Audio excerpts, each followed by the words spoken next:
He told me when I saw him that he was on the corner, and that's the area across from the university, with other students.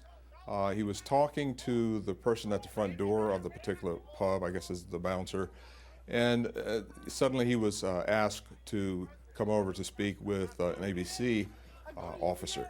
The officer asked him for his ID. He presented the ID, and there was some confusion about whether the ID was fake or not, and the ID was not fake. I saw his ID. He has ID from the state of Illinois. His birthday is listed correctly on the ID. I think the ABC officer asked him his zip code. He gave a zip code for his current home. His mother just bought a new home recently, but his ID from the state of Illinois, which is still valid through June when he becomes 21, had a different zip code. So there was some confusion, I think, for the ABC officer.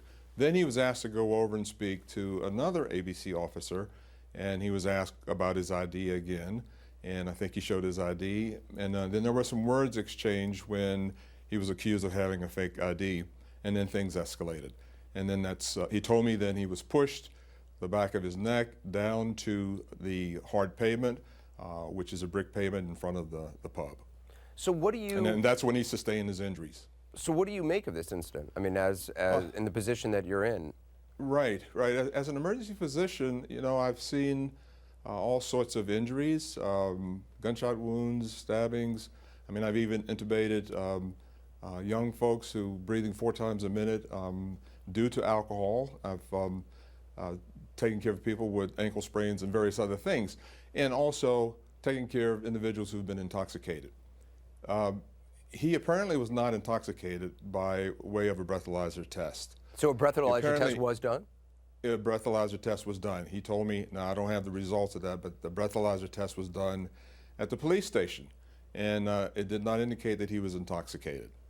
The bystanders, credible witnesses that I spoke with, indicated that he did not resist arrest, but however, he was charged to my knowledge on obstructing justice as well as being drunk in public, neither of which seems to have occurred.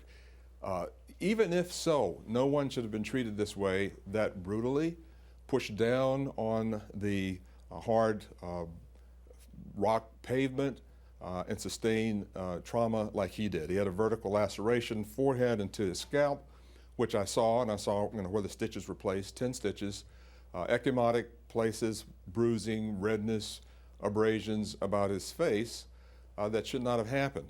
This should have been de-escalated, and the officers could have taken him to the side, I believe, and just said, okay, well, let's have a conversation rather than push him down to the pavement. Dr.